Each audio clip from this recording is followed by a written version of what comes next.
As Casefile continues into its 10th year, we're currently taking a very short break from new episodes.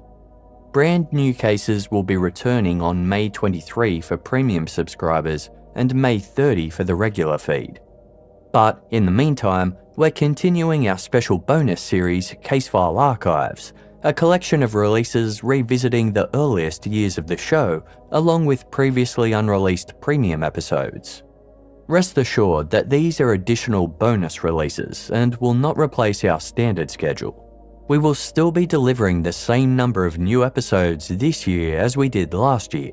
Casefile Archives is simply a way to mark the 10th year, revisit some older episodes, and share stories that newer listeners may not have heard before. For the re-release episodes, we've fully edited, polished, re-recorded, and freshly produced them from start to finish to match our current production standards. They are not complete rewrites. Our aim isn't to reshape the cases or alter the original storytelling, but to preserve them as they were first told while bringing them up to the level of production the show has today. Where appropriate, updates have been added, but the core structure remains faithful to the originals. Because of this, these episodes may sound a little different to our recent work. Today's re-release is the North Hollywood Shootout, originally aired as Case 18 on May 8, 2016. I still remember sitting on the floor of my childhood lounge room glued to the TV as footage of this shootout played on the evening news. Even in the days before the 24-hour news cycle, social media, and the kind of instant global coverage we see today, it was major news here on the other side of the world, and those images are still burned into my mind nearly 30 years later. Now, here is Case 18 from Casefile Archives, the North Hollywood Shootout.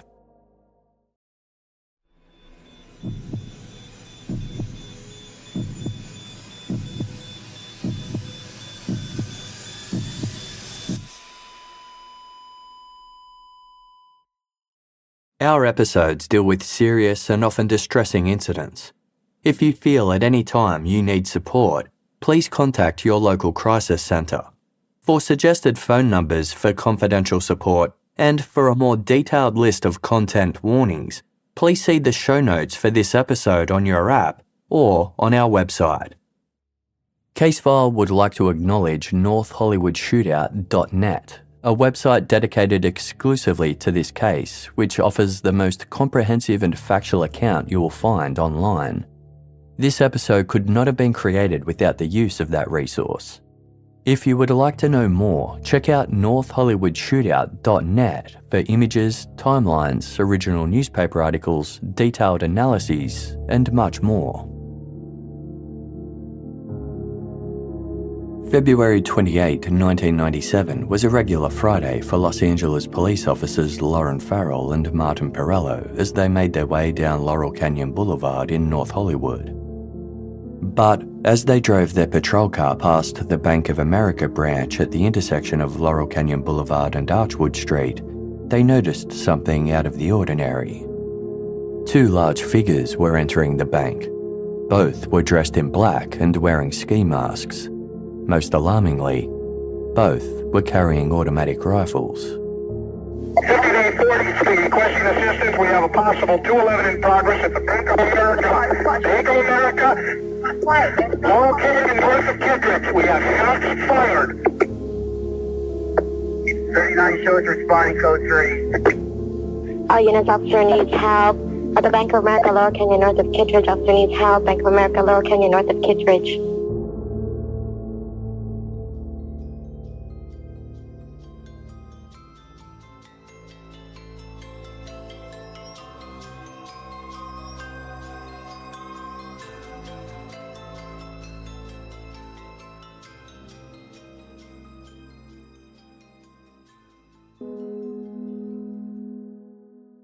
Before we get to the bank, we go back to 1967.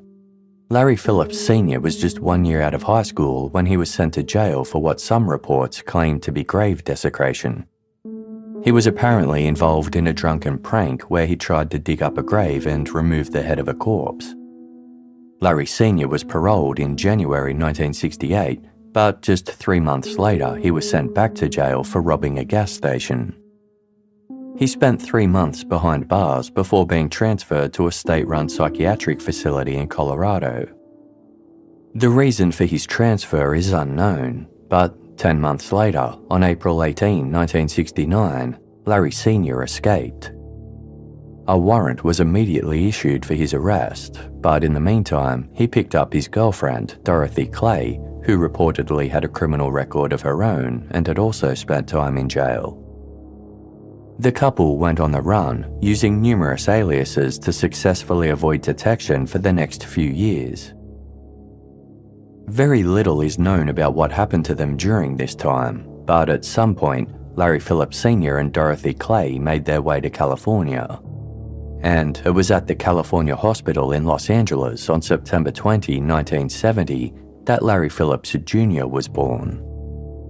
However, it would be many years until he would be known by this name. Given that his parents were still on the run, they used fake names and addresses when registering Larry Jr.'s birth, listing him on his birth certificate as Larry Eugene Warfel. By September 22, 1976, Dorothy and Larry Jr. were living in a small town near Denver, Colorado. Although Larry Sr. was no longer living with them, he came over to celebrate Larry Jr.'s 6th birthday. Shortly after he arrived, 7 FBI agents stormed through the house and placed him under arrest. It's unknown who tipped them off, but he was sent back to jail to serve the rest of his sentence for the gas station robbery after 7 years on the run. No doubt, that was an experience Larry Jr. would not forget. In the years that followed, Larry Phillips Sr. and Dorothy Clay divorced, but during his sporadic visits with his son, Larry Sr. passed on his anti-police and anti-establishment views. By 1986, Dorothy decided to move to Los Angeles. 16-year-old Larry Jr. went with her, having already quit high school in the 9th grade. He had developed a love of bodybuilding, and as soon as he got to California, he bought a 5-year membership to the world-famous Gold's Gym at Venice Beach. Like so many before him, Larry Jr. had plans to make it big. He wanted to be the next Arnold Schwarzenegger. Gold's Gym was a 2-hour trip from where Larry Jr. was living, but he remained committed. It was only after a few years that he realized he wasn't going to make it as a professional bodybuilder, and he let his gym membership expire. Looking for other avenues to find his fortune, in 1990, Larry Jr. looked to cash in on Los Angeles' booming property market. To receive his real estate license, he had to undergo a background check. He provided a fingerprint, which revealed his first and only arrest in 1989 for shoplifting $400 worth of clothes. With his bodybuilding dreams shattered and his chance at real estate success taken away due to his criminal record, Larry Jr. became down and out. Instead of taking responsibility for his own actions, he blamed everybody else and started to resent society and its rules. Larry Jr. moved back to Denver with his high school sweetheart turned wife, Sharon, and their 2 children. Determined to strike it rich, Larry came up with a new plan. In 1992, he contacted local real estate agents pretending to be a prospective buyer. When the agents took him to inspect a house, he watched as they accessed the lockbox which contained the keys to the house, and he memorized the combination. Using a fake name, Larry then placed ads in the local paper claiming to have several rental properties available. He took prospective tenants to inspect the properties, claiming they had just been sold and that the new owners wanted to rent them out as soon as possible. Larry would then accept down payments for rent and security deposits. The scam didn't last long. Larry Phillips Jr. was soon arrested, but released pending a sentencing hearing in which he faced a possible 2 years in Denver County Jail whilst also participating in a work release program. In the lead-up to the hearing, Larry walked out on Sharon and their 2 kids, and they never saw him again. When the day of his sentencing hearing came on March 26, 1993, Larry was nowhere to be seen. A warrant for his arrest was issued immediately, but like his father before him, it appeared that Larry Jr. had gone on the run. Back in 1989, while working out at Gold's Gym in Venice Beach, Larry Phillips Jr. had made a friend. Born on July 19, 1966, Emil Mătăsăreanu was a Romanian immigrant who had moved to the USA at the age of 11. While he was the victim of bullying during his years at Pasadena High School, Emil went on to complete a 3-year electronics engineering degree at university. He opened his own computer business in 1988, but it failed to get off the ground. He got married and had a son, but the marriage didn't last either. Emil and Larry Jr. had bonded over their shared interest in bodybuilding. Emil was also passionate about firearms. After Larry fled from his charges in Colorado, he returned to Los Angeles and hooked back up with his buddy. Both fresh off their failed endeavors, they started discussing ways they could make it rich. Or maybe it would be more accurate to say that Larry tried to work out how Emil could help make him rich. Larry had big dreams of living an extravagant lifestyle. He sometimes drove to affluent neighborhoods and parked outside of houses he liked to picture himself living in. He didn't bring anyone into his inner circle unless he thought he could use them to his advantage. He was the type who tried to break others down just so he could build them back up and then control them. Larry was the manipulator, while Emil was more the follower. He did whatever Larry wanted. On July 20, 1993, the pair successfully committed their first robbery, ambushing an armored car outside a branch of First Bank in Littleton, Colorado. The police were unable to identify any suspects, and the pair got away with it. 3 months later, on October 29, 1993, Larry and Emil were driving through Glendale, California, when they were pulled over by Sergeant Ian Grimes. Larry was driving and Emil was in the front passenger seat. When questioned, Larry said he had left his license at home, and he gave a false name. Sergeant Grimes then asked whose car it was, to which Emil replied it was Larry's mother's car. Sergeant Grimes had already done a check, and he knew the car was actually an airport rental. He asked Larry to step out of the vehicle and then patted him down, finding a Glock pistol with an extended 33-round magazine. A loud thud then came from inside the car. It was the sound of Emil dropping his own pistol underneath the passenger seat. Sergeant Grimes called for assistance and covered Larry and Emil until backup arrived. A subsequent search of the car uncovered a semi-automatic rifle and a Springfield pistol belonging to Larry, as well as a semi-automatic rifle and a Colt pistol belonging to Emil. Police also found 1,649 rounds of 39mm ammo, 967 rounds of 9mm ammo, 357 rounds of .45 ammo, 6 smoke bombs, 2 improvised explosive devices, 1 gas mask, 2 sets of body armor, 2 police scanners, sunglasses, gloves, wigs, ski masks, and a stopwatch, 2 spray cans of hair color, 3 different sets of Californian license plates, and $1,620 in cash. The police were convinced they had just stopped a bank robbery from happening. And given what was to come, they were quite obviously right. Larry Phillips Jr. and Emil Mătăsăreanu were taken to the Glendale police station where they were both charged with conspiracy to commit robbery and unlawful weapons activity. Larry was also charged with grand theft auto, carrying a loaded concealed firearm, and felony perjury, while Emil was charged with carrying a loaded firearm in a vehicle. At their preliminary hearing, the grand theft auto and the perjury charges against Larry were dropped, but the 2 men still faced 8 years jail on the remaining charges. The problem was, neither Larry nor Emil said a word, and the police had no other information to go on. Despite the arsenal and disguises they were found with, it was difficult to prove they were going to commit a robbery. At their arraignment, Larry and Emil claimed the disguises were for an upcoming Halloween party. As for the weapons and ammo, they said they were headed to a shooting range. In exchange for early guilty pleas, the district attorney dropped the conspiracy to commit robbery charges and allowed Larry and Emil to plead to much lesser offences. On December 27, 1993, Larry was sentenced to 99 days in jail, while Emil was sentenced to 71 days, and both were given 3 years probation. Both men were released immediately due to time already served.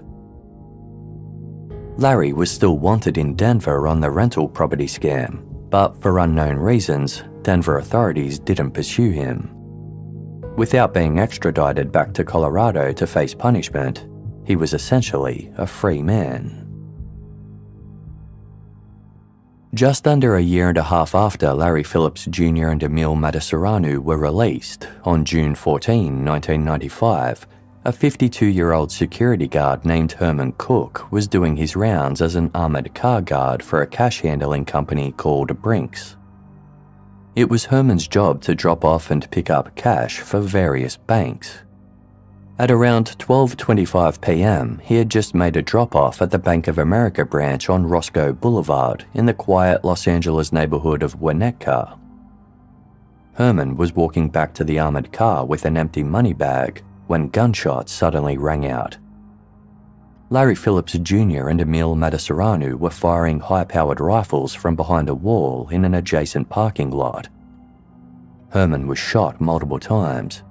He staggered to the front of the car and collapsed. Herman's partner, Felipe Cortez, was in the armoured car at the time. Emil opened fire on the vehicle while Larry made the approach.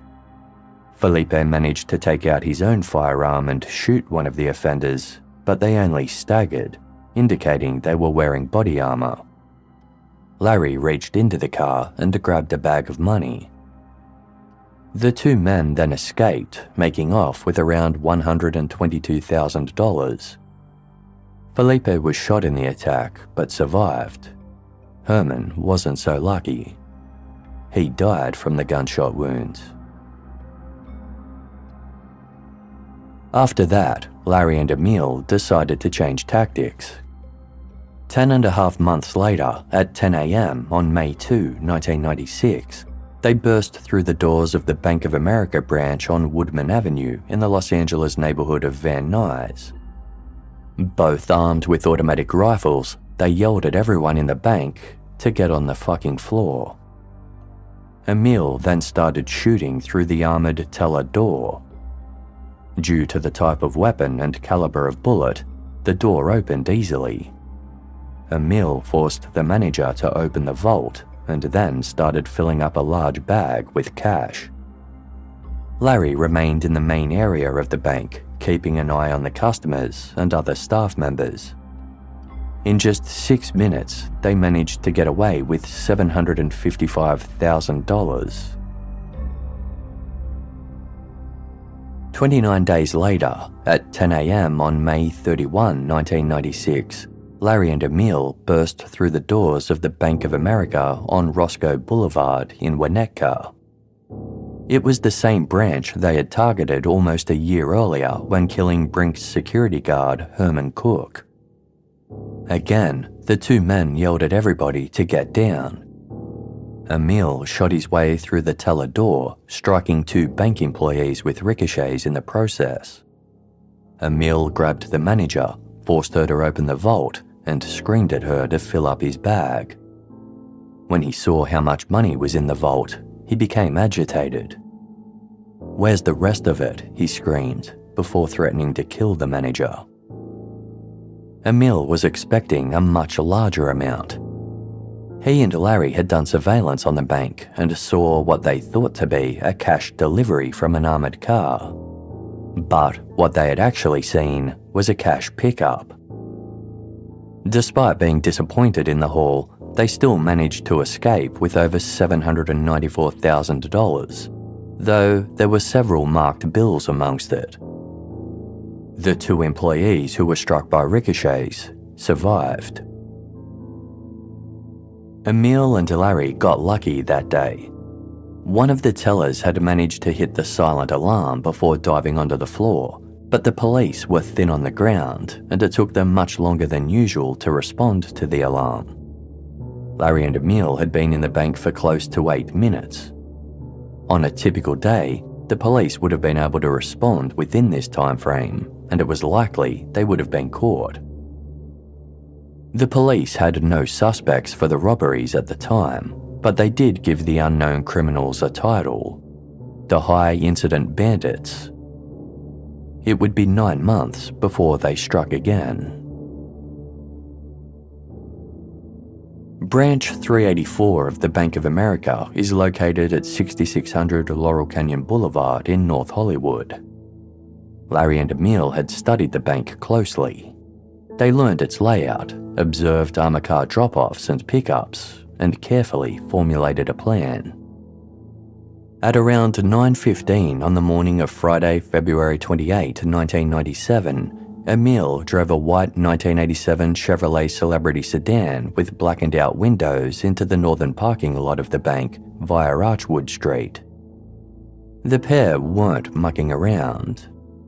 To protect himself, Larry wore a Kevlar body armor vest, a groin protector, and makeshift armor for his shins, thighs, and forearms that he'd crafted out of additional vests. All up, the body armor weighed around 43 pounds, or 20 kilos.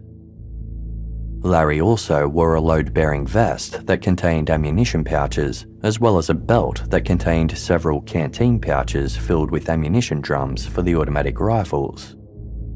He also carried a pistol in a shoulder holster. Over his armor, Larry was dressed in long black pants, a long-sleeved shirt, and black jacket. He wore black gloves, with a watch face glued to the back of the left one. Emil was similarly dressed, right down to the glued-on watch face on the back of his glove. However, he wasn't wearing quite as much body armor as Larry, with his legs and arms unprotected. Given their shared interest in bodybuilding, both men were largely built. As if they didn't already look intimidating enough, they topped things off by wearing black ski masks.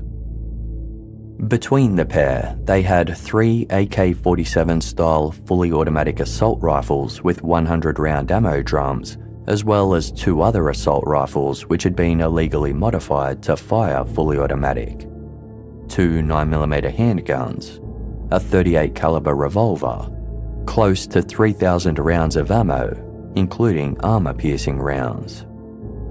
These were weapons that were designed for war. By listening to police radios, Larry and Emil had learned that the average response time for police was 8 minutes. At 9:17 a.m., they set their watches for 8 minutes and made their move.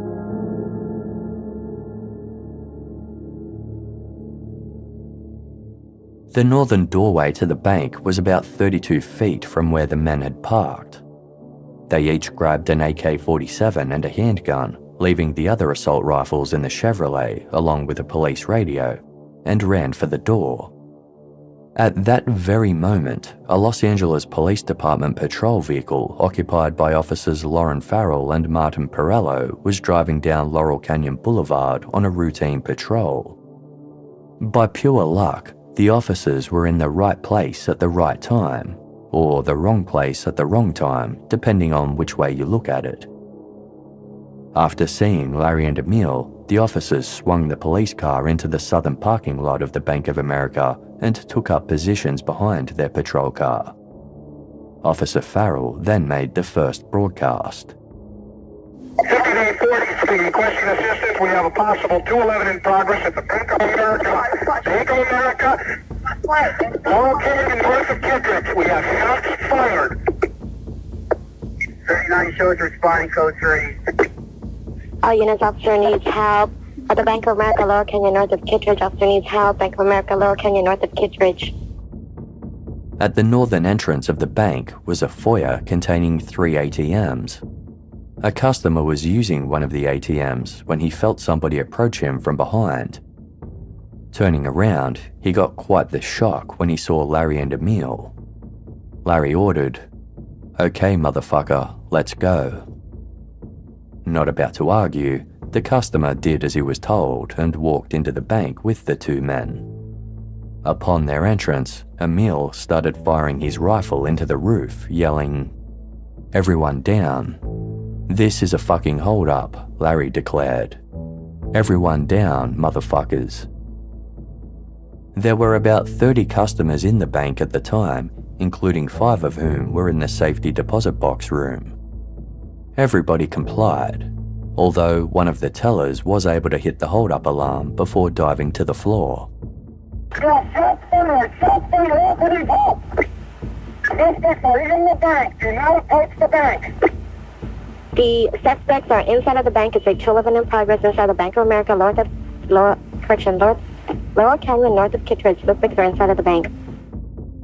Like in the previous bank robberies, Emil approached the teller door and shot his way through it. The door was bullet-resistant and designed to stop any pistol round, but it was no match for Emil's high-powered automatic assault rifle. Once he got through the door, Emil yelled, "Get the money or we will kill you." Joe Villagrana, the branch's assistant manager, got up and made himself known. Emil aimed the rifle at him and told him to open the vault. As they made their way there, Emil struck Joe in the back of the head with the rifle. When they passed the safety deposit box room, Emil shot more rounds into the roof and screamed at the people inside to get out. Larry remained in the lobby, keeping control of the customers and other employees. Meanwhile, Officer Farrell kept the radio transmissions coming, telling the other police where he wanted everyone set up.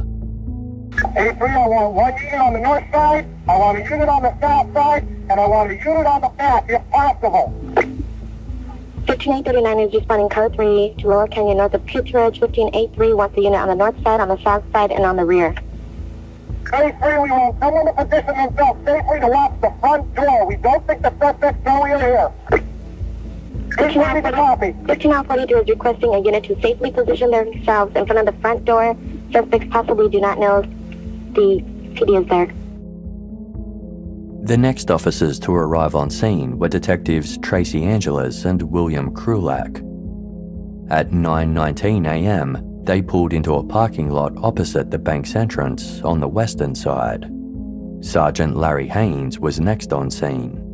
He blocked off the intersection of Laurel Canyon Boulevard and Archwood Street, which was north of the bank. This gave him a view of the door that Larry and Emil had entered through. To the best of their knowledge, the offenders had no idea they were outside at this time. There were a few civilian witnesses hanging outside the bank, and they each approached Sergeant Haynes to report what they'd witnessed. L40, be advised, I got 2 witnesses over here say there's possibly 2 or 3 suspects inside, possible AK-47s or wearing ski masks and dark clothing.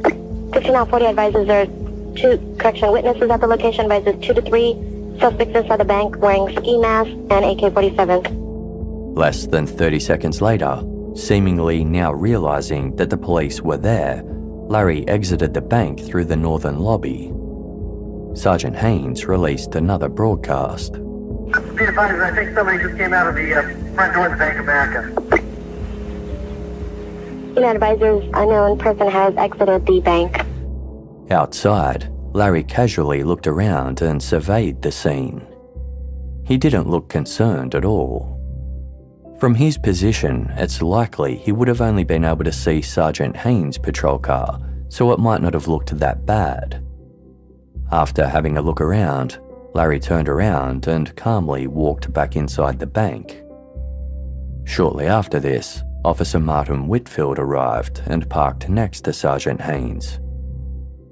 Meanwhile, Emil had gained entry to the vault. But progress was slow due to the cash being stored in several separate locked boxes. This was specifically designed to slow down bank robberies, and it was working. Emil forced the assistant manager, Joe Villagrana, to open the boxes and fill his bag with the cash. In the lobby, Larry walked over to a security guard who was lying face down on the floor. Larry put his foot on the guard's neck, pointed his rifle at him, and said, "If you move, motherfucker, I will kill you. When I tell you, I want you to move all of these people to the vault." The security guard nodded. Larry then walked off, shooting his rifle into the roof while screaming, "Nobody look at me or I will kill you." Back inside the vault, Emil was becoming furious. There was nowhere near the amount of money he'd anticipated. Unbeknownst to him, due to the large number of recent robberies, including the two at Van Nuys and Winnetka that Larry and Emil had committed, the Bank of America had changed its delivery schedule. Much to Emil's outrage, the North Hollywood branch still hadn't received their cash delivery that morning. Emil started firing his weapon in frustration. Due to the large amount of gunfire being let off and the fact there were hostages inside the bank, specialist police were needed. The call was put in for SWAT to attend. More shots are being fired from inside the bank. 1540, more shots are being fired from the suspects at Laurel Canyon north of Kittredge at the Bank of America. 15 Canyon requesting SWAT respond to this location, requesting ETA for SWAT. By this point, police had the bank surrounded. Officers Haynes and Whitfield were still at the intersection of Laurel Canyon Boulevard and Archwood Street, giving them a good view of the northern doorway. Officer Brentlinger was east of their position, covering the northeastern side of the bank. First officers on the scene, Farrell and Perello, were still in position in the southern parking lot. Detectives Krulak and Angeles had been joined by Officer Zaborovan and Officer Guy in the parking lot opposite the bank on the western side. And there were still plenty more police officers on the way. Back inside the vault, Joe had placed $303,305 inside Emil's bag. But amongst all that cash were 3 die packs. Emil walked out of the vault towards the teller door. Larry yelled at a bank employee to open the door, open the fucking door. She complied. Larry then yelled at the security guard, demanding, "Move these people to the vault, now." The customers and employees made their way inside the vault. The time was 9:24 a.m. Larry Phillips Jr. and Emil Mătăsăreanu had been inside the bank for over 7 minutes. Larry burst through the northern door of the bank, looking straight up towards the intersection of Archwood Street and Laurel Canyon Boulevard, where Haynes and Whitfield were positioned. Without a second of hesitation, Larry opened fire. First, he aimed for Officer Haynes's patrol car. 3 civilian witnesses were still there and immediately dove for cover. Officer Whitfield was behind his patrol car next to Haynes. Larry took aim and unleashed on him as well. The bullets ripped through the car with ease, wounding Whitfield in the process. 15-10, SWAT has been notified. Everybody stay down, rapid automatic fire. They're padding the area with fire. Everybody get the officers up. Shots fired. Fully automatic weapons. Presents help. 15-40 is requesting help. 15-40, your location. I'm at the bank. All units, 9 United advises large shots fired. 500 block of Laurel Canyon. About 80 going Is requesting help. All units, officers requesting help. Lower Canyon, north of Kittredge at the Bank of America. Shots are being fired. All units, officer requesting help at the bank. Hospital, Stay down. The suspects are shooting AK-47. All units at the Bank of America, stay down. Shots are being fired. Automatic fire. SWAT is being notified. Code 3. All officers stay down. Shots are being fired from AK-47. There is an officer down.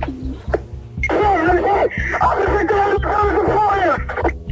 units, officer needs help. Lower Canyon and Kittredge, officer down. Officer needs help. Lower Canyon and Kittredge, officer down.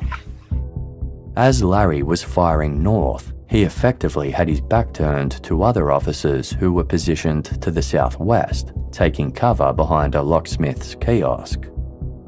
Officer Zaborovan was among them, and he saw an opportunity. Zaborovan stepped out and fired 2 shots from his pump-action shotgun. Some of the pellets struck Larry in the back. One even found a gap in his body armor and struck him directly.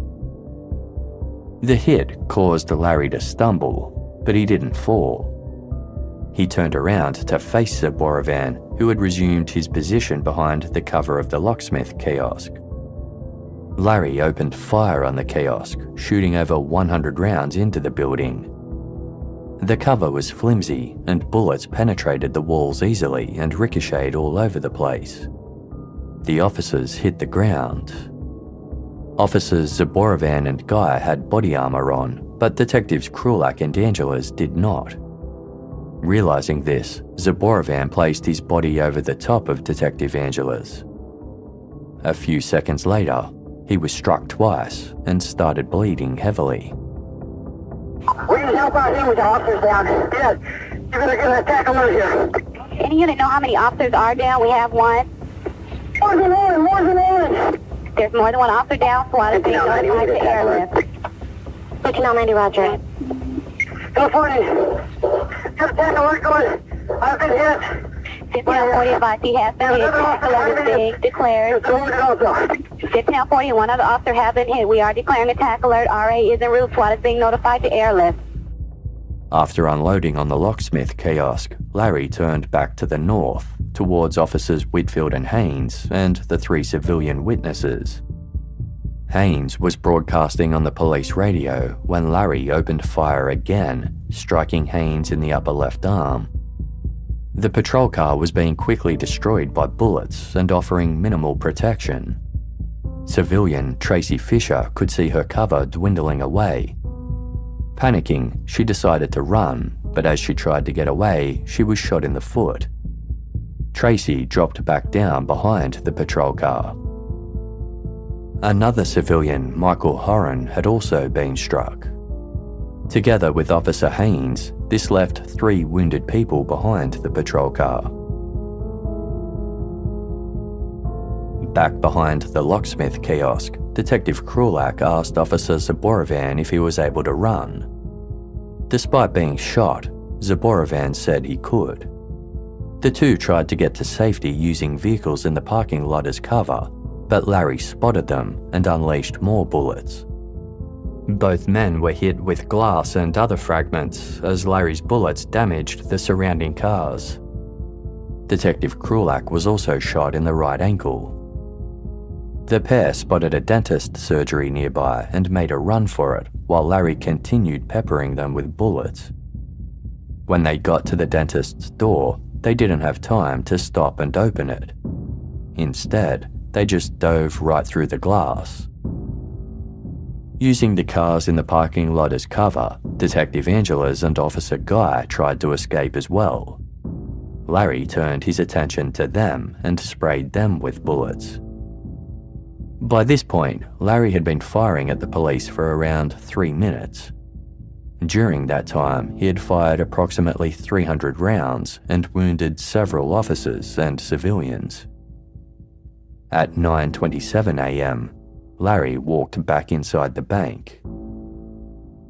The police struggled to explain the onslaught. One officer put it best when he said, "I was in the wrong place with the wrong gun." The bullets the police were using were incapable of penetrating Larry's body armor, and given that most of his body was protected, the police basically had no chance. Larry, on the other hand, had an automatic assault rifle with armor-piercing rounds that were going through cars and walls with ease. It wasn't a fair fight. From inside the dentist office, Officer Zaborovan called out for help. The dentist on site, Dr. Jorge Montes, tended to him right away, but he really needed a hospital.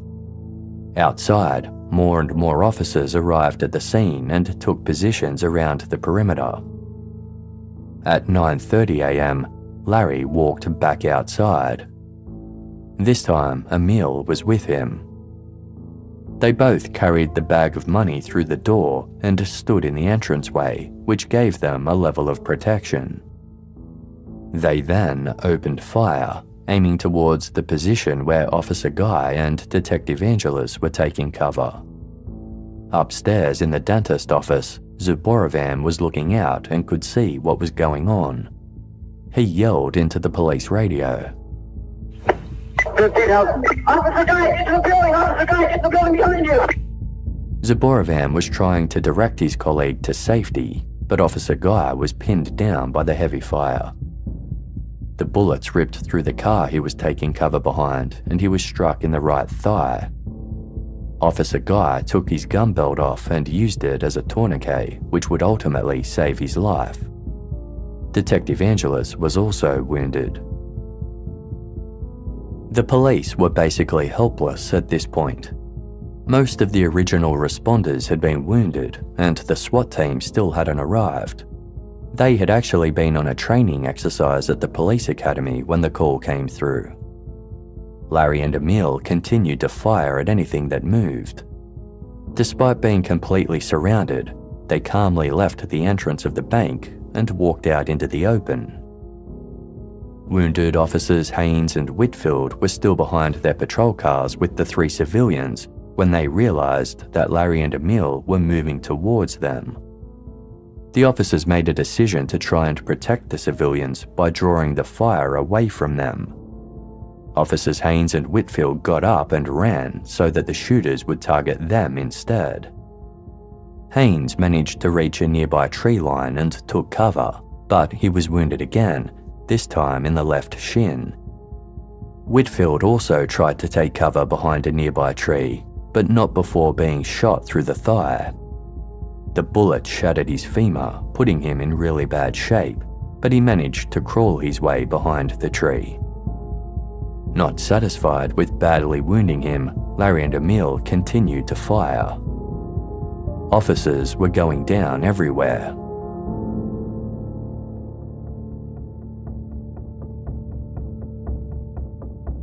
I need an RA unit, please. Help. In front of the building before the parking lot. Officers requesting help in the Building Emporium parking lot. There's possibly also a motor officer down at Victory and Archwood.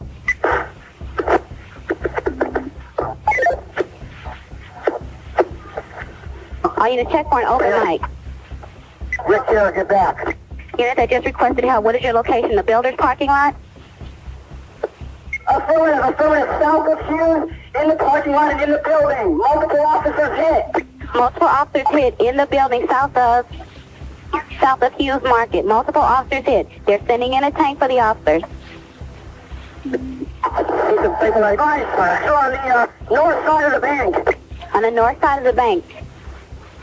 Oh yeah, this is a citywide tack alert. We are now on tack alert due to an unusual occurrence in North Hollywood Division. A citywide tack alert at this time until further notice.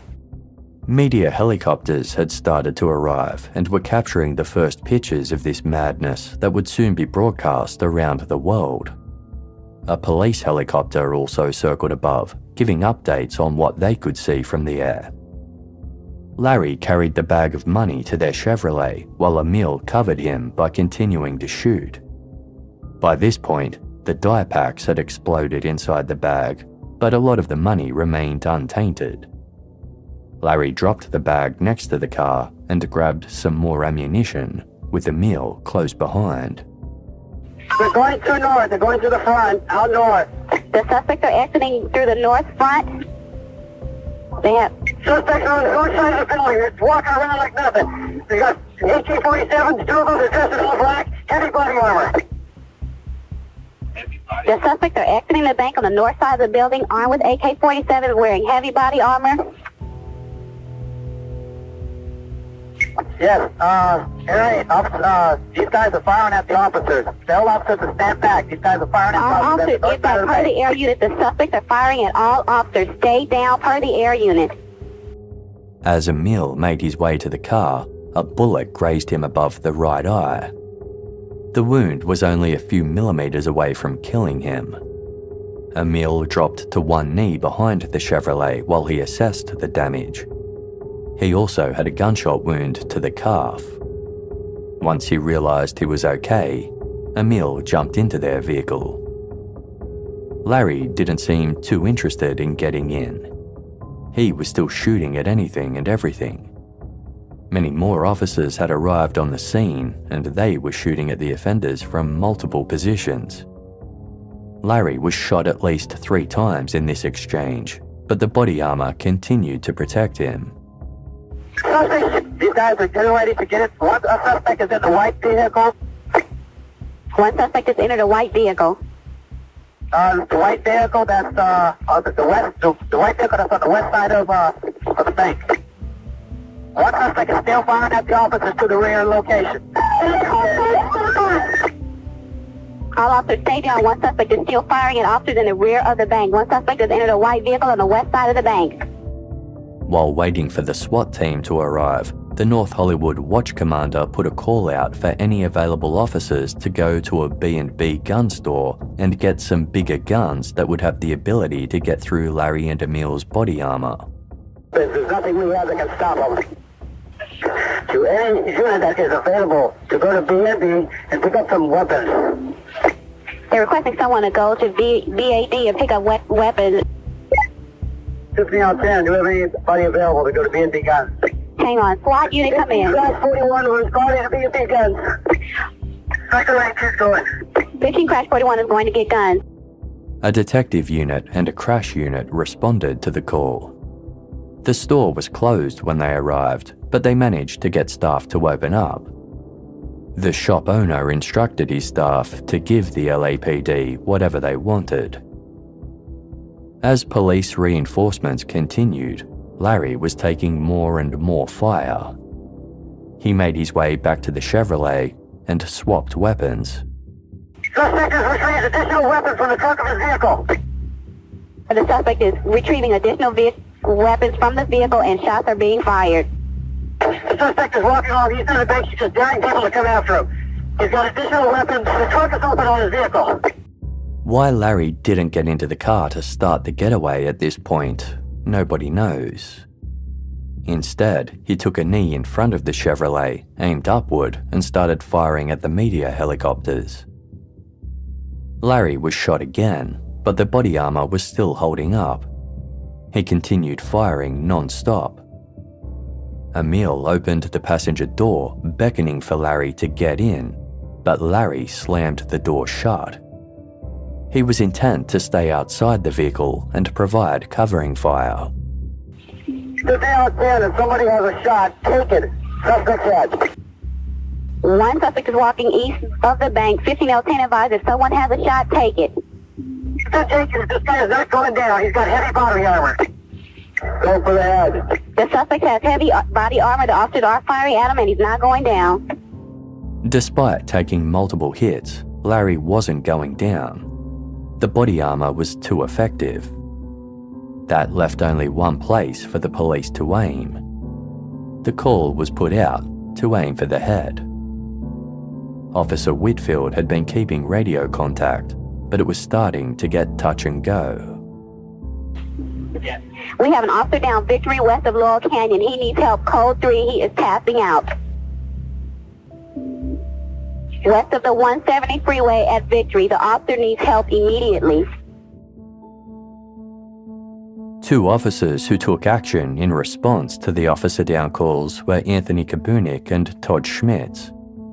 While responding to Officer Whitfield's call, they instead came across Detective Angeles and Officer Guy, both wounded and still taking cover in the parking lot opposite the bank. Officer Kabunik grabbed Officer Guy and pulled him into their car, while Detective Angeles was able to get in herself. Officer Schmitz then reversed harshly out of the parking lot to get medical help. The SWAT team had arrived by this point and immediately got to work rescuing the other injured officers and civilians. They got hold of an armoured car to assist in the rescue. 120 advised units on the perimeter that when the officer is rescued, the fire department has set up command post at fire station 89 and bringing in a helicopter to take him out. Bring the officer when he's rescued to fire station 89. They have units standing by. Health officer's been registered just down of Archwood and Laurel Canyon. He appears to be unconscious. He is down on the west side of the street. Oh yes, the officer that's down at Laurel Canyon and Archwood is unconscious.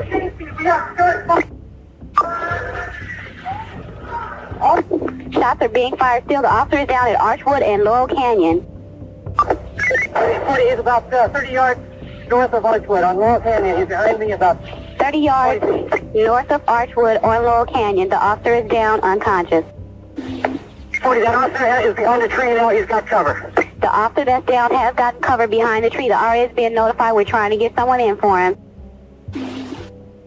Get the officer. Car coming in with officers in it. Stand by. Everybody stand by. Everyone stand by. There's an armored car coming in full of police officers. Suspect vehicle is moving. Suspect vehicle is moving. Emil put the Chevrolet in motion, deciding it was time to attempt to leave. Suspect vehicle is moving. Suspect vehicle is moving. Suspect vehicle is moving. Slowly, Emil drove out of the parking lot, with Larry walking alongside the vehicle and firing non-stop. Emil turned right onto Archwood Street and headed east, while Larry was hit twice more. He sought refuge behind a large truck with a long trailer that was parked on the side of the road. Emil completely lost sight of Larry and continued driving east. We've got one suspect driving the white vehicle eastbound from the north parking lot. We've got one suspect on foot. The suspect on foot is behind a long truck trailer rig. 50 out there, advise unit, SWAT, and moving in as we speak. SWAT is moving in. There's one suspect eastbound from the north side of the parking lot in the vehicle. The other one is on foot near the long trailer. SWAT is en route to 6600 Laurel Canyon across from Del Taco for the officer down. They're moving eastbound. They're moving eastbound near Archwood. The suspects are moving eastbound near Archwood. Officer Torres had a clear shot of the Chevrolet and fired 12 bullets into it, prompting Emil to drive off, leaving Larry behind. One of Larry's gunshot wounds was bad enough that it would turn fatal if he didn't get help soon. To add to his problems, Larry's rifle had also jammed. He pulled out his Beretta pistol and started walking east. At the suspect walking at toward 1 Street east of Laurel Canyon. The suspect is walking towards 1 Street east of Laurel Canyon from Archwood. Way up ahead, Larry could see Emil in the Chevrolet, but Emil wasn't waiting. He had his own problems being pursued by other officers. At least 7 officers stood in the path between Larry and the Chevrolet. He continued firing at the police with his Beretta, but he was shot yet again. By this point, he had suffered 11 gunshot wounds. The latest one struck him in the hand, causing him to drop the pistol. He picked it up off the ground, put it under his chin, and shot himself in the head. He died instantly. Larry Phillips Jr. was 26 years old.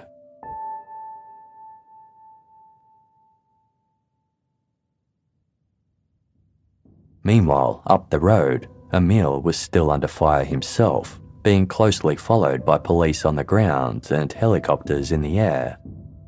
The Chevrolet was leaking fuel and its tires were flat.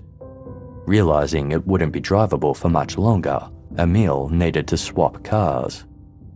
He was still driving east on Archwood Street when a red Ford sedan drove towards him. Seeing the shot-up vehicle with Emil behind the wheel, the red Ford started to reverse. Emil got out of his car and motioned for the red Ford to come back. It didn't, so Emil started firing at it. Be advised, the suspect in the white vehicle is at limp. He's out of the vehicle. He's shooting at civilians. The suspect is out of the vehicle at limp shooting at civilians. All of this was being caught on camera. Times were getting desperate for Emil, and a getaway was looking close to impossible. He got back into the Chevrolet and just sat there, doing nothing. He did nothing for over 10 seconds, before putting the Chevrolet into drive and continuing east along Archwood Street. The suspect is back in the white vehicle. He is now moving slowly eastbound between limp and Beck. Emil then found another target a 1962 Jeep Gladiator being driven by a man named Bill Maher. Emil started firing through the windscreen of his vehicle into Bill's Jeep. This was enough for Bill to stop the Jeep and get out and run. Emil pulled up next to the Jeep.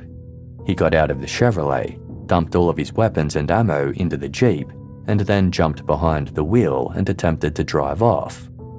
But he couldn't get it started. There's a He just took a citizen's vehicle. It looks like a brown truck. He's facing on the westbound right now on Archwood. The suspect took a citizen vehicle in a brown truck westbound on Archwood, westbound Archwood in a brown truck. A police car containing 3 SWAT officers, Don Anderson, Steve Gomez, and Richard Massa, sped east down Archwood Street. Emil sat in the Jeep facing west, meaning the officers were approaching head-on. Officer Anderson was driving. In an incredibly brave move, he drove straight at Emil, pulling the car up at an angle directly in front of the Jeep. When Emil saw the SWAT team pull up, he jumped out of the Jeep and took cover behind the Chevrolet. This put a distance of about 30 feet and 3 cars between him and the SWAT officers. A fierce gun battle ensued. Westbound Archwood. They're fired. Shots at their fired. More shots are being fired. Shots are being fired. Shots being fired behind a white car. Watch crossfire. All units watch for crossfire. On Archwood between Radford and Hines. Metro is engaging the suspect. All units stay back. On Archwood between Radford and Hines, air unit advise all officers stay back. Watch for crossfire. Emil was struck several times, but his body armor saved him yet again.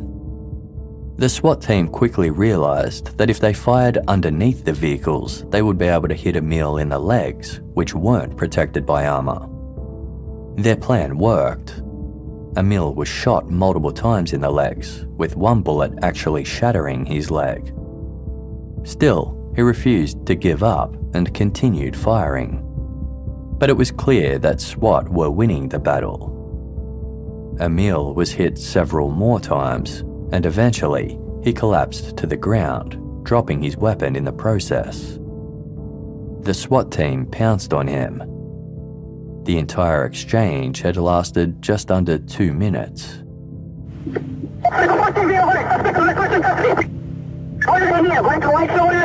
One suspect on Archwood is in custody. The suspect on Archwood is in custody. Archwood between Radford and Hines. The time was 10:01 a.m. The North Hollywood Shootout was over. But the scene was obviously still chaotic. Injured officers and civilians were everywhere, and the LAPD still wasn't entirely sure if all the gunmen had been caught or if there were others still on the loose. They started checking the scene and the surrounding area for more shooters, a job that would ultimately take them 12 hours to officially clear. All up, Emil had been shot 29 times, but he was still breathing. 2 detectives stood guard over him while other police cleared the area. But after 65 minutes, with an ambulance unable to get to him in time, Emil Mătăsăreanu died at the scene. He was 30 years old. Later that same year, Emil's family filed a civil suit against the LAPD and specifically the 2 detectives who guarded him as he lay dying. The court case alleged that paramedics had been making their way to attend to Emil, but had been turned away by police. It also alleged that an officer had cancelled the call for more paramedics, and that ultimately, the police had deliberately let Emil die. In their defence, the LAPD explained that it was standard procedure not to allow any paramedics into what they called a hot zone, as it put their lives in danger. Given that they believed there were more active shooters in the area at the time, the LAPD said they couldn't allow paramedics to attend to Emil for their own safety. The jury couldn't reach a verdict, and the case resulted in a hung jury. After that, Emil's family ended up dropping the civil suit. During the North Hollywood Shootout, over 300 police officers had responded to the citywide tactical alert, and 32 officers had fired their weapons. All up, Larry and Emil had fired about 1,100 rounds between them, while the police had fired around 650. 17 officers were awarded the Medal of Honor for their actions and bravery. A total of 11 police and 7 civilians were injured during the shootout, but by some miracle, they all survived. The only people who lost their lives were Larry Phillips Jr. and Emil Mătăsăreanu. Now, 40 advised, any units we have here are unusable. The black and whites are all blown up. All the black and whites at the location are unusable. They have shots fired.